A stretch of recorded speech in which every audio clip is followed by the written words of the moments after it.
Dahil po sa bagyong Aghon, nakataas na nga ang Tropical Cyclone Wind Signal number 1 sa ilang lugar.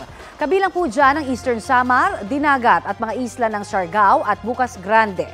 Ayon sa Pag-asa, asahan na ang malalakas na ulan na may kasamang pagbugso ng hangin sa mga nasabing lugar sa mga susunod na oras.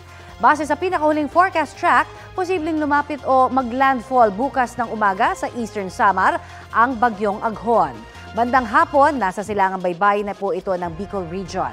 May tsansa ring lumakas ang nasabing bagyo bilang tropical storm. Sa ngayon, nagpapaulan na ang bagyong Aghon sa Bicol, Visayas at sa Mindanao. Huling namataan ng sentro ng bagyo 340 kilometers, silangan ng Hinatuan, Surigao del Sur. Taglay nito ang lakas ng hangin na hanggang 45 kilometers per hour. Mabilis na kumikilos ang bagyo palapit sa bansa. Kapuso, para sa mga maiinit na balita, mag-subscribe sa GMA Integrated News sa YouTube. Sa mga kapuso naman abroad, subaybayan nyo kami sa GMA Pinoy TV at sa www.gmanews.tv.